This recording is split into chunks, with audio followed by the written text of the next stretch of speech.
ಸಖತ್ತಾಗಿದೆ ಅಂತ ಇದೆಯಾ. ಇದ್ರ ಜೊತೆಗೆ ಸ್ವಲ್ಪ ಉಪ್ಪಿನಕಾಯಿ ಇಟ್ಕೊಂಡು ತಿಂತಾ ಇದ್ರೆ ಸಖತ್ತಾಗಿರುತ್ತೆ.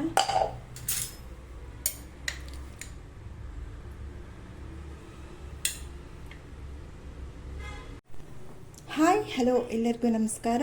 Welcome back to Sushi's kitchen. ಇವತ್ತು ನನ್ನ ಕಿಚನಲ್ಲಿ ನೋಡಿ, ನಾನು ಟೇಸ್ಟಿಯಾಗಿರೋ ಅಕ್ಕಿ ತರಿಯಿಂದ ಉಪ್ಪಿಟ್ಟು ತೋರಿಸ್ತಾ ಇದ್ದೀನಿ. ಅಕ್ಕಿ ತರಿ ಒಂದು ಮೀಡಿಯಮ್ ಗ್ಲಾಸಲ್ಲಿದೆ.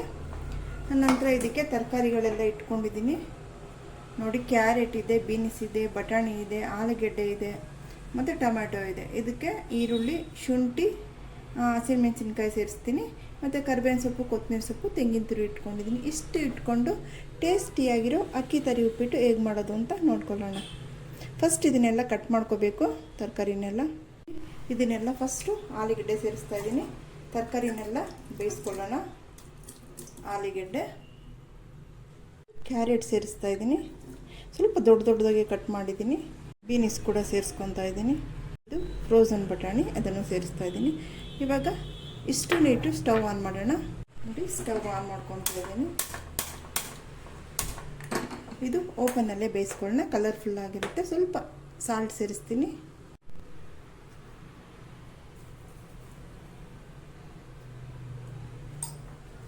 ಎಲ್ಲ ಕಟ್ ಮಾಡಿ ತೊಗೊಂಡಿದ್ದೀನಿ.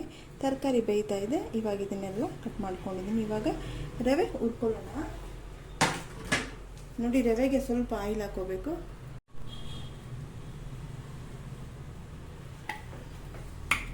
ಅಕ್ಕಿ ರವೆ ಆದ್ರೂ ನಾವು ಇದನ್ನು ಹುರ್ಕೋಬೇಕು. ನೋಡಿ,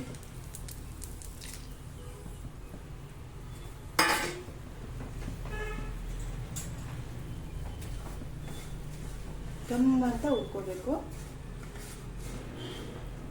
ಅಕ್ಕಿ ರವೆ ಬಂದು ಗಮ್ ಅಂತ ನಿಮಗೆ ಘಮ ಬರಬೇಕು. ತರಕಾರಿ ಕುದೀತಾ ಇದೆ, ಹಾಗೆ ರವೆ ಕೂಡ ಫ್ರೈ ಮಾಡ್ತಾ ಇದ್ದೀನಿ. ಈ ರವೆನ ನಾನು ಯಾವ ಥರ ಮಾಡಿಕೊಂಡೆ ಅಂದರೆ, ಅಕ್ಕಿನ ತೊಳೆದ್ಬಿಟ್ಟು ಹಾಗೆ ಬಟ್ಟೆ ಮೇಲೆ ಹಾಕ್ಬಿಟ್ಟು ಸ್ವಲ್ಪ ತೇವ ಇರುವಾಗಲೇ ಸ್ವಲ್ಪ ಮುಕ್ಕಾಲು ಆರಿರುತ್ತೆ, ಆವಾಗ ಮಿಕ್ಸಿನಲ್ಲಿ ಫೋರ್ಸಾಗಿ ಪಲ್ಸ್ ಮೋಡಲ್ಲಿ ಸ್ವಲ್ಪ ಹೊಡ್ಕೊಂಡ್ರೆ 1 ನಿಮಿಷ ಬಿಟ್ಟು 10 ಸೆಕೆಂಡು ನಿಮಗೆ ರವೆ ಸಿಗುತ್ತೆ. ಸ್ವಲ್ಪ ಅಕ್ಕಿ ಹಿಟ್ಟು ಬರುತ್ತಲ್ವ, ಸ್ವಲ್ಪ ನೈಸ್ ಆಗುತ್ತಲ್ವ, ಅದನ್ನು ನಾವು ರೊಟ್ಟಿಗೆ ಹಾಕ್ಕೊಂಡ್ರೆ ಚೆನ್ನಾಗಿರುತ್ತೆ. ಆಯಿತಾ? ನೋಡಿ, ರವೆ ಹುರಿದಿದ್ದಾಗಿದೆ. ಇವಾಗ ನೋಡಿ, ತರಕಾರಿ ಓಪನಲ್ಲೇ ಬೇಯಿಸ್ಕೋತಾರೆ ಅಂದರೆ ಕಲರ್ಫುಲ್ ಆಗಿರುತ್ತೆ. ಉಪ್ಪಿಟ್ಟು ಮಾಡೋಕ್ಕೆ ತುಂಬ ಚೆನ್ನಾಗಿರುತ್ತೆ. ನೋಡಿ, ದೊಡ್ಡದಾಗೆ ಸೇರಿಸಿದ್ದೀನಿ ನಾನು. ಇವಾಗ ಇನ್ನೊಂದು 2 ನಿಮಿಷ ಇದು ಬೇಯಲಿ. ನಾನು ಈ ಥರ ಹುರ್ಕೊಂಡಿದ್ದೀನಿ. ನೋಡಿ, ತುಂಬ ಚೆನ್ನಾಗಿರುತ್ತೆ ಅಕ್ಕಿ ತರಿ ಉಪ್ಪಿಟ್ಟು. ಬೇಯ್ತಾ ಇರಲಿ, ನಾವಿಲ್ಲಿ ಪಕ್ಕದಲ್ಲಿ ಉಪ್ಪಿಟ್ಟಿಗೆ ರೆಡಿ ಮಾಡ್ಕೊಳ್ಳೋಣ. ನೋಡಿ, ಪ್ಯಾನ್ ಇಟ್ಕೊಂಡಿದ್ದೀನಿ. ಆಯಿಲ್ ಸೇರಿಸ್ಕೊಳ್ಳೋಣ.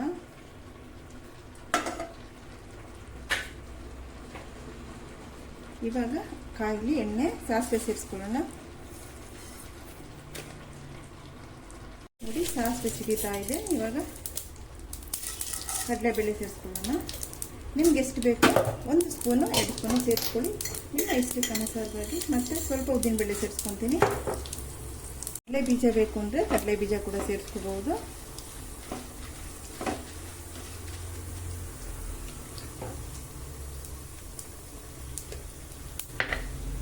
ನೋಡಿ, ಇವಾಗ ಶುಂಠಿ ಸೇರಿಸ್ತಾ ಇದ್ದೀನಿ. ಶುಂಠಿ ಸೇರಿಸ್ಬಿಟ್ಟು ಈರುಳ್ಳಿ, ಹಸಿಮೆಣಸಿನಕಾಯಿ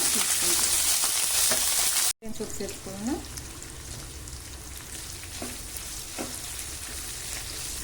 ನೋಡಿ, ಇವಾಗ ನಾನು ಟೊಮೆಟೊ ಸೇರಿಸ್ಕೊತೀನಿ.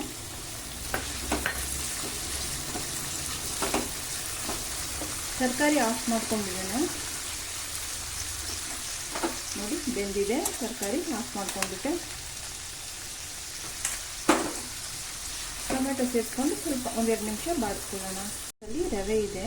ಈ ಗ್ಲಾಸಲ್ಲಿ ರವೆ ಇದ್ರೆ ನೀವು 1:2.5 ನೀರನ್ನ ಸೇರಿಸ್ಕೋಬೇಕು. ನೋಡಿ, ಇವಾಗ ತರಕಾರಿಗಳನ್ನೆಲ್ಲ ಸೇರಿಸೋಣ.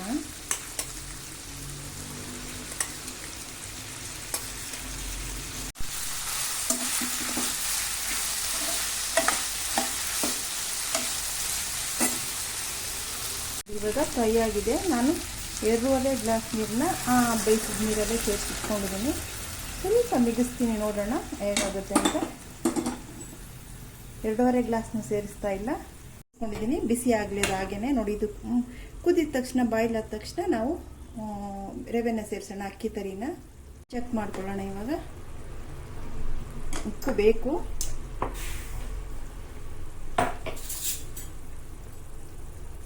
ಬೇಕಾಗಷ್ಟು ಉಪ್ಪು ಸೇರಿಸ್ತಾ ಇದ್ದೀನಿ. ರವೆ ಸೇರಿಸ್ಬಿಟ್ಟೆ. ರವೆ ಸೇರಿಸ್ತಾ ಇದ್ದೀನಿ. ಸೇರಿಸ್ಬಿಟ್ಟೆ. ಇವಾಗ 2 ಗ್ಲಾಸ್ ನೀರು ಮಾತ್ರ ಸಾಕು ನೋಡಿ. ನಿಮಗೆ ತರಿ ಮೇಲೆ ಡಿಪೆಂಡ್ ಆಗುತ್ತೆ. ಸಖತ್ತಾಗಿ ಬಂದಿದೆ ಉಪ್ಪಿಟ್ಟು.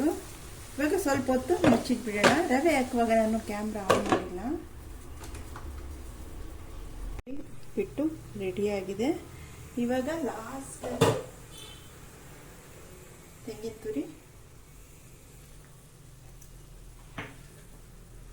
ಕೊತ್ತಂಬರಿ ಸೊಪ್ಪು ಮತ್ತೆ ಸ್ವಲ್ಪ ಕರಿಬೇವಿನ ಸೊಪ್ಪು ಇಷ್ಟು ಸೇರಿ ಒಂದು ಮಿಕ್ಸ್ ಕೊಡೋಣ. ತುಪ್ಪ 1 ಸ್ಪೂನ್ ಹಾಕಿದ್ರೆ ಚೆನ್ನಾಗಿರುತ್ತೆ ನೋಡಿ. ಸಖತ್ತಾಗಿ ಬಂದಿದೆ ನೋಡಿ. ಕಲರ್ಫುಲ್ಲಾಗಿ ಉಪ್ಪಿಟ್ಟು ಸಖತ್ತಾಗಿ ಬಂದಿದೆ. ತರಕಾರಿ ಎಲ್ಲ ದೊಡ್ಡದಾಗಿದೆ. ಇದಕ್ಕೆ 1 ಸ್ಪೂನ್ ತುಪ್ಪ ಸೇರಿಸೋಣ ನೋಡಿ. 1 ಸ್ಪೂನು ತುಪ್ಪ ಸೇರಿಸ್ತಾ ಇದ್ದೀನಿ.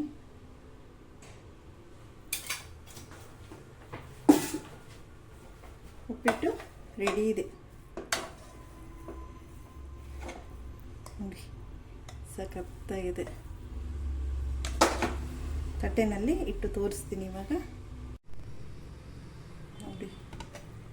ಉಪ್ಪಿಟ್ಟು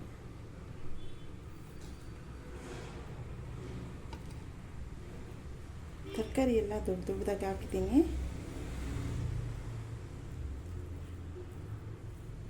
ನೋಡಿ. ಸಖತ್ತಾಗಿದೆ ಅಂತ ಇದೆಯಾ. ಇದ್ರ ಜೊತೆಗೆ ಸ್ವಲ್ಪ ಉಪ್ಪಿನಕಾಯಿ ಇಟ್ಕೊಂಡು ತಿಂತಾ ಇದ್ರೆ ಸಖತ್ತಾಗಿರುತ್ತೆ.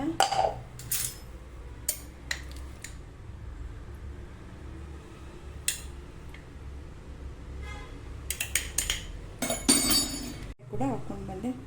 ಟೇಸ್ಟಿಯಾಗಿರೋ ಅಕ್ಕಿ ತರಿ ಉಪ್ಪಿಟ್ಟು ಜೊತೆ ಉಪ್ಪಿನಕಾಯಿ ತಿಂತಾ ಇದ್ರೆ ಸೂಪರಾಗಿರುತ್ತೆ. ಬನ್ನಿ ಟಿಫನ್ ಮಾಡೋಣ.